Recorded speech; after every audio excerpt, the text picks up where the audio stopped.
जब रात होती है, श्यामपुर गांव में सन्नाटा छा जाता है। इस सन्नाटे के बीच केवल पत्तों की सरसराहट और झिंगुरों की आवाज सुनाई देती है। लगातार बजती इन ध्वनियों से कुसुमपुर गांव जैसे मंत्रमुग्ध हो जाता है। आज भी इस सन्नाटे में रात ढल चुकी है, लेकिन रोज की तरह कोई खामोश नहीं है।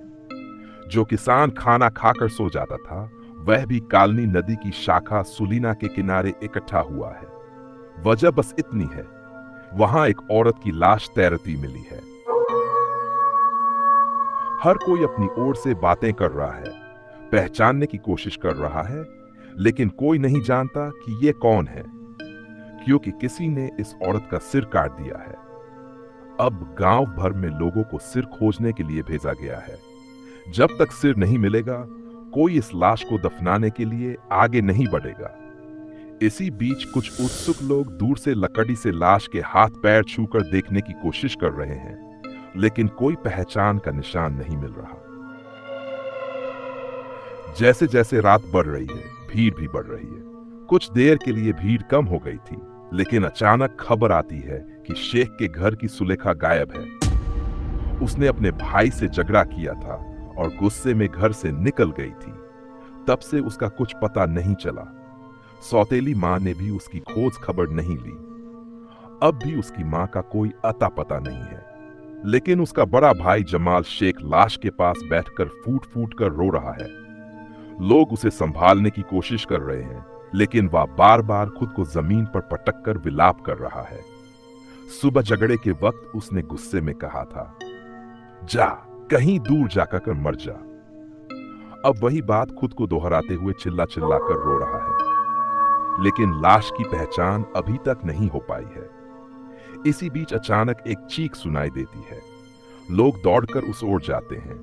वहां एक 12-18 साल का लड़का जमीन पर गिरा पड़ा है, डर के मारे चिल्ला रहा है, क्योंकि वह जिस चीज से टकराया था वह और कुछ नहीं, बल्कि उसी लाश का कटा हुआ सिर था। किसी ने उसे जमीन में हल्के गड्ढे में छुपा दिया था, लेकिन मिट्टी ढीली होने के कारण लड़के का पैर उस पर पड़ गया। इसके बाद चारों ओर रोने चीखने की आवाज गूंजने लगती है। सुलेखा की नाक की नथ देखकर सब पहचान जाते हैं कि यह उसी की लाश है। तुरंत ही कुछ लोग लाश के कटे सिर को उठाकर उसके शरीर के पास रखते हैं। जमाल शेख और उसके परिवार वाले जोर जोर से रोने लगते हैं। गांव के बुजुर्गों में से कुछ लोग इस लाश की नमाज जनाजा पढ़कर दफनाना चाहते हैं, तो कुछ इससे फिर से उसी नदी में बहाने की बात करते हैं। कुछ लोग इस पर कुरान हदीस के आधार पर बहस करने लगते हैं। गांव की मस्जिद के मौलाना और करीम मौला था, उसके बेटे रहमान मौला में बहस छिड़ जाती है।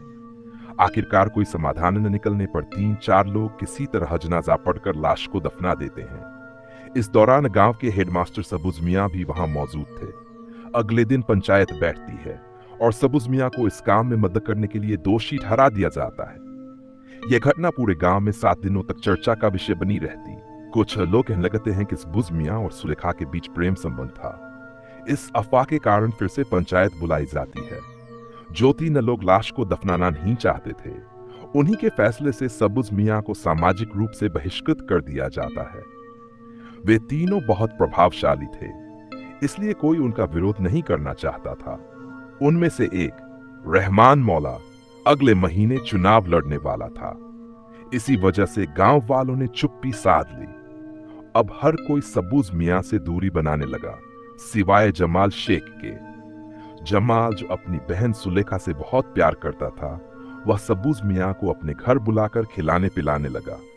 धीरे धीरे लोग सुलेखा को भूलने लगे थे, लेकिन 2 हफ्ते बाद कुछ ऐसा हुआ जिससे पूरा गांव दहल उठा।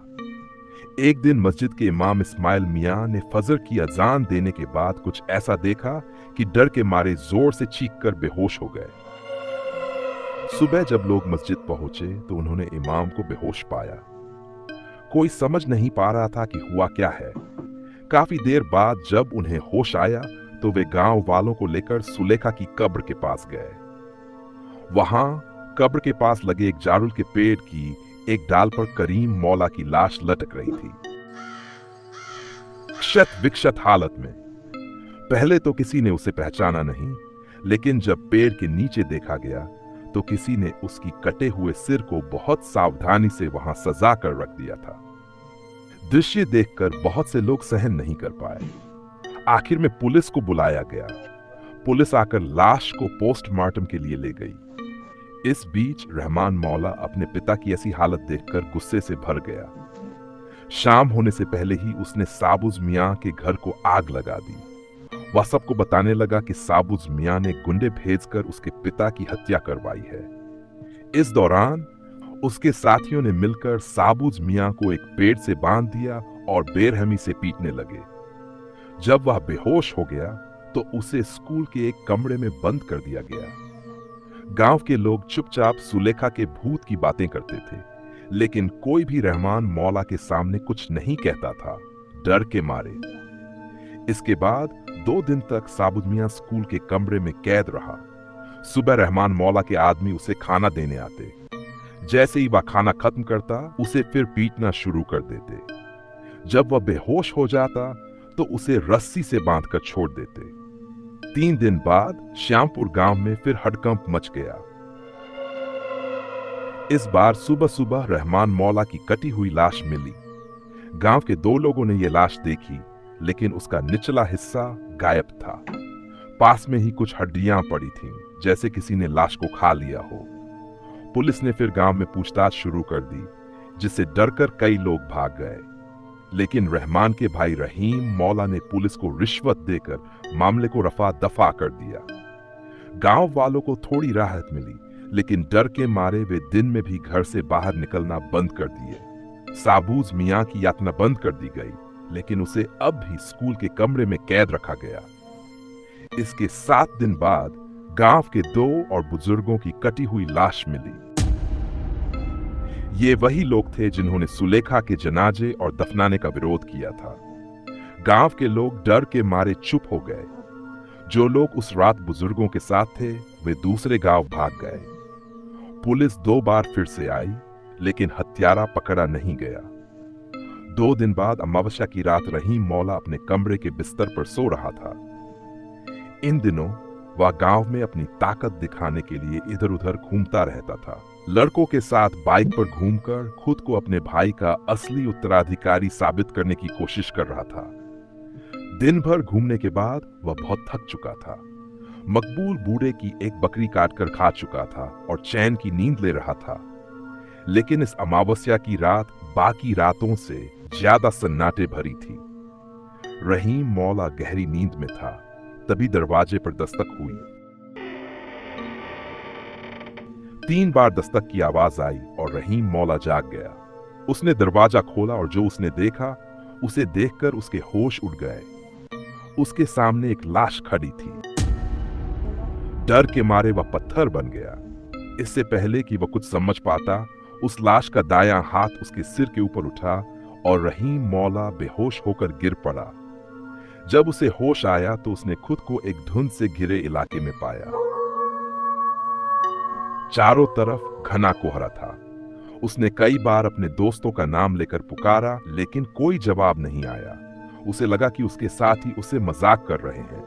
उसने जोर जोर से गालियां भी दी, लेकिन फिर उसे महसूस हुआ कि चारों तरफ सफेद कफन में लिपटी लाशें खड़ी हैं।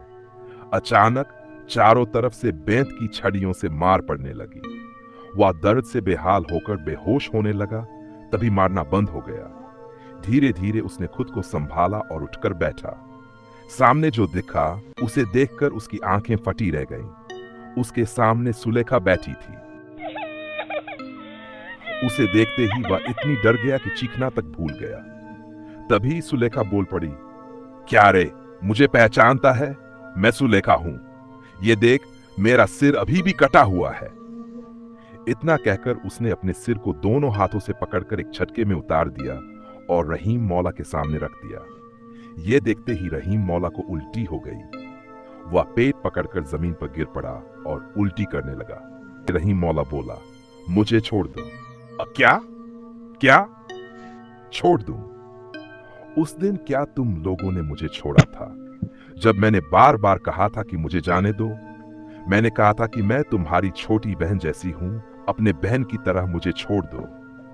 लेकिन नहीं, तुम दोनों भाइयों ने मिलकर मेरी इज्जत लूट ली, फिर ताकि मुझे कोई पहचान न सके। तू मौला के बच्चे, तूने मेरा सिर काट दिया। मेरे सबूज मियाँ को भी तुम लोगों ने बेरहमी से मार डाला। उस दिन तुम्हें कुछ याद नहीं आया? मेरी कोई बात याद नहीं आई? इतना कहकर सुलेखा ने अपना सिर फिर से खुद ही पकड़कर जोड़ लिया। अब रहीम फूट फूट कर रो पड़ा और बोला, आपा, गलती हो गई आपा, इस बार माफ कर दो आपा। मैं कसम खाता हूं मैं इसका प्रायश्चित करूंगा। सुलेखा अचानक खिखिलाकर हंस पड़ी। उसकी वह डरावनी हंसी सुनकर रहीम मौला कांपने लगा। धीरे धीरे सुलेखा उसकी तरफ बढ़ने लगी। रहीम मौला भय से थर थर कांप रहा था। फिर सुलेखा ने एक झटके में उसका सिर धड़ से अलग कर दिया। कटे हुए सिर से खून की धार बहने लगी।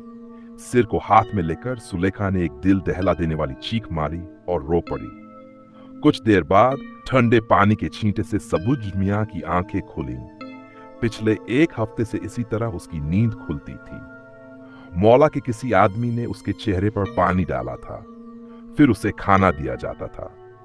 कुछ खाता था, कुछ नहीं। फिर शुरू होती थी पिटाई, लेकिन आज वह आंखें खोलने के बाद भी बंद किए रहा। तभी उसने अपने सिर पर एक कोमल स्पर्श महसूस किया। उसने धीरे से आंखें खोली और देखा कि सामने सुलेखा खड़ी थी। धीरे धीरे सबुज उठकर बैठ गया। इतने दिनों से ठीक से खाना न मिलने के कारण उसमें ताकत नहीं थी, लेकिन न जाने क्यों उसे अपनी आंखों पर बहुत भरोसा हो रहा था। उसने कांपती आवाज में कहा, सुलेखा तू? हाँ, मैं ज़्यूस मर गई थी, लेकिन आज मेरी मुक्ति हो रही है, इसलिए आखिरी बार तुम्हें देखने आई हूं। इतना कहकर सुलेखा रो पड़ी। मुझे यकीन नहीं हो रहा, तू कैसे मरी? सबुज मियाँ ने बड़ी बड़ी आंखों से पूछा। अब यह सब सुनने से कोई फायदा नहीं मास्टर, तुम धीरे धीरे उठो। लो, मैं तुम्हें आखिरी बार खाना खिला देती हूं।